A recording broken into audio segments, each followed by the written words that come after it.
Hi అండి, సంధ్యాస్ కిచెన్కి స్వాగతం. ఈరోజు రెసిపీ వచ్చేసి పాలకూరతో కోఫ్తా కర్రీ చేసుకుందామండి. నేను ఇక్కడ ఒక పావు కేజీ వరకు పాలకూర తీసుకొని శుభ్రంగా కడిగేసి ఉంచుకున్నాను. దీన్ని చిన్న ముక్కలుగా మనం కట్ చేసుకోవాలి. ఇప్పుడు ఇలా కట్ చేసి పెట్టుకున్నాం కదా చిన్నగా. ఇప్పుడు ఇందులో ఒక హాఫ్ టీ స్పూన్ వరకు ఉప్పు వేసుకుందాము. ఉప్పు వేసి ఇదంతా ఇలా ఒకసారి కలిపేసి ఒక 10 నిమిషాల వరకు మనం దీన్ని ఇలానే వదిలేయాలి. మన కాకంతా కూడా సాఫ్ట్గా అవుతుంది. నీళ్ళన్నీ కూడా బయటకు వచ్చేస్తాయి, ఇందులో ఉన్నాయి. ఉప్పు వేసాం కదా, 10 మినిట్స్ వదిలేద్దాం. ఇప్పుడు ఒక జార్ తీసుకుందాము. జార్ తీసుకొని ఒక 2 మీడియం సైజు ఉల్లిపాయలు ఇలా కట్ చేసుకొని వేసుకోవాలి.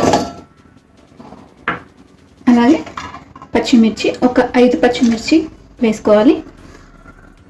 ఒక అల్లం ముక్కలు, అలాగే కొన్ని వెల్లుల్లిపాయలు ఒక 5-6 వరకు. ఇవన్నీ తీసుకొని గ్రైండ్ చేసుకోవాలి. మరి పేస్ట్గా కాకుండా కొంచెం బరకగా చేసుకోవాలి. ఇలా బరకగా చేసుకోవాలి. చూడండి, మనం 10 నిమిషాలు ఇలా పెట్టేసాం కదా. ఇందులో వాటర్ అన్నీ కూడా బయటకు వచ్చేసాయి. ఇప్పుడు ఈ వాటర్ని తీసేద్దాము.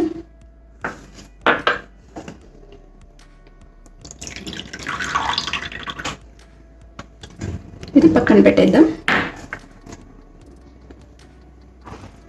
ఇప్పుడు దీంట్లో ఒక పావు స్పూన్ వరకు పసుపు, ఒక హాఫ్ స్పూన్ వరకు కారం,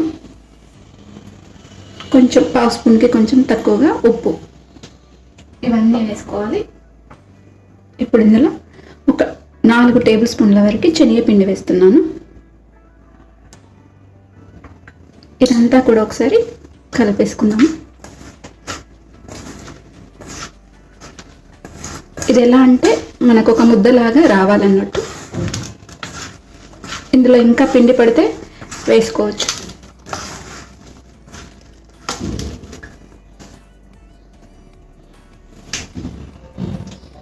ఇప్పుడు ఇందులో ముందుగా మనం గ్రైండ్ చేసి పెట్టుకున్న ఉల్లిగడ్డ, పచ్చిమిర్చి, అల్లం వెల్లుల్లి పేస్ట్ ఒక 2 టీ స్పూన్స్ వరకు వేస్తున్నాను.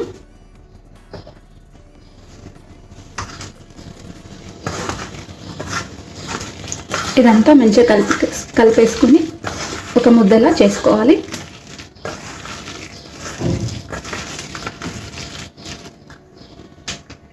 కరెక్ట్గా 4 టేబుల్ స్పూన్స్ వరకు పిండి సరిపోయింది.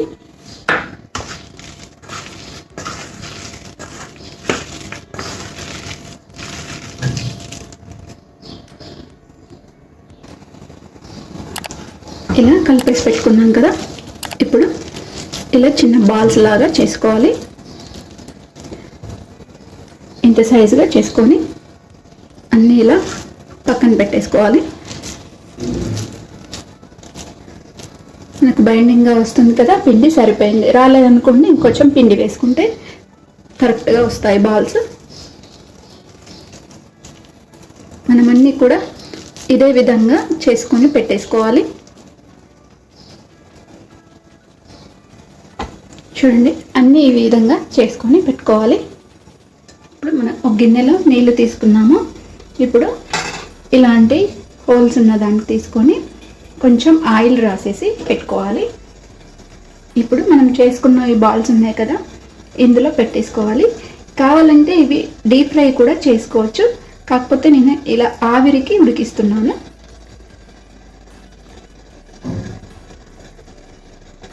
కొంచెం నూనె రాస్తే మనకి అంటుకోకుండా ఉంటుంది.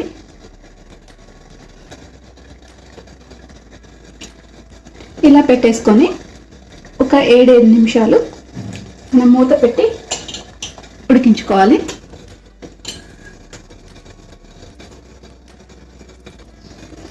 ఇప్పుడు ఒక పెద్ద 2 టమాటాలు తీసుకొని ఇలా కట్ చేసుకొని మనం గ్రైండ్ చేసుకోవాలి.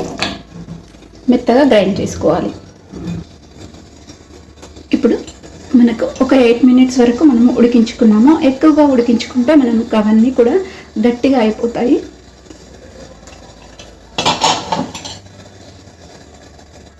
స్టవ్ ఆఫ్ చేసేసుకొని వీటిని పక్కన పెట్టేసుకుందాము.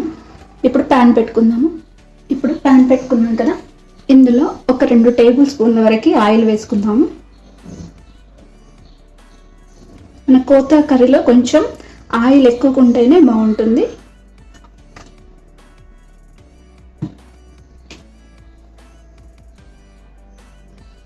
ఆయిల్ వేయడానికి కదా, ఒక దాల్చిన చెక్క, ఒక పెద్ద యాలకు వేసుకోవాలి. అలాగే 1 టీ స్పూన్ వరకు జీలకర్ర,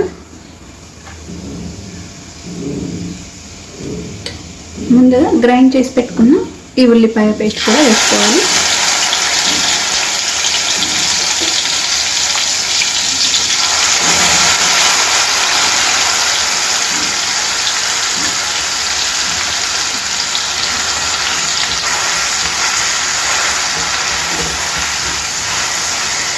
ఇప్పుడు ఈ ఉల్లిపాయ వేసాం కదా, ఇవి కొంచెం మనకు బ్రౌన్ కలర్ వచ్చే వరకు వేయించుకోవాలి.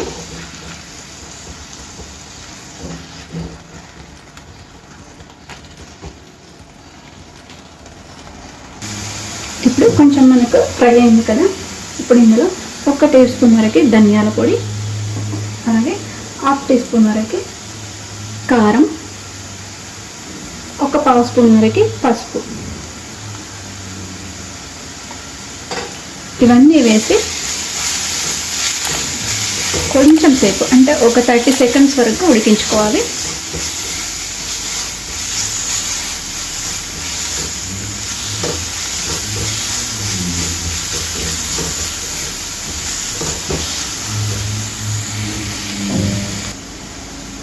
ఇప్పుడు మనం గ్రైండ్ చేసి పెట్టుకున్న ఈ టమాటో జ్యూస్ వేసుకోవాలి.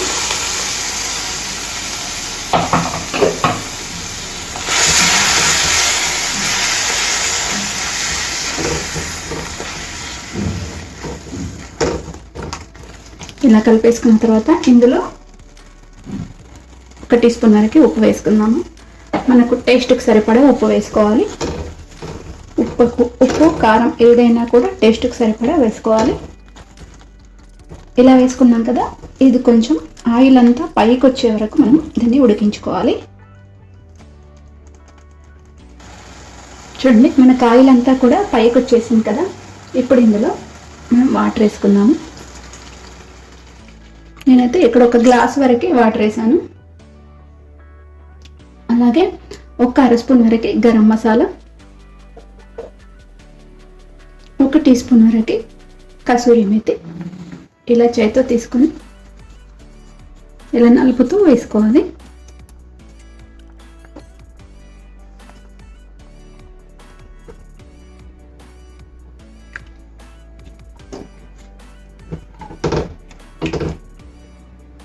ఇది కొంచెం ఒక మరుగు వచ్చే వరకు ఉడికించుకుందాము.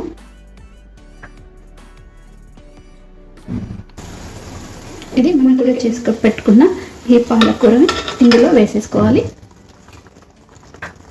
ఇందులో వేసుకొని ఒకసారి ఇలా కలిపేసి, ఇలా వేసుకోవడం వల్ల మనకి మసాలా అంతా కూడా వీటికి పడుతుంది. ఇప్పుడు ఇందులో కొంచెం టేస్ట్ చూడండి, ఉప్పు కారం ఏదైనా పడితే ఇప్పుడు వేసుకోవచ్చు. ఇలా మూత పెట్టేసి మీడియం ఫ్లేమ్ మీద ఒక 4-5 మినిట్స్ దీన్ని ఉడికించుకుందాము. ఇప్పుడు చూద్దాము, మూత తీసి మనకు ఉడికిపోయిందండి. ఒక 5 మినిట్స్ వరకు ఉంచుకున్నాం కదా, ఇప్పుడు స్టవ్ ఆఫ్ చేసేసుకున్నాము. ఇప్పుడు ఒక గిన్నెలోకి మార్చేసుకుందాము. మనకు పాలక్ కోఫ్తా రెడీ అయిపోయిందండి. వేడి వేడి అన్నంలోకి, అలాగే చపాతి, రోటీ, పుల్కాలోకి తినొచ్చు. చాలా బాగుంటుంది, అలాగే చాలా టేస్ట్ కూడా ఉంటుంది. మీరు కూడా ఒకసారి ఈ కర్రీని ట్రై చేయండి. ట్రై చేసిన తర్వాత కామెంట్ సెక్షన్లో మెన్షన్ చేయండి ఎలా ఉంది అనేది. ఇలా గిన్నెలోకి సర్వ్ చేసుకుంటే మన kofta curry, palak kofta curry ready అయిపోయిందండి. చూడండి, అన్నంలోకి, తర్వాత పరోటా, రోటీలోకి చాలా బాగుంటుంది. తప్పకుండా లైక్ చేయండి, షేర్ చేయండి, నా ఛానల్ని సబ్స్క్రైబ్ చేయండి. Thanks for watching.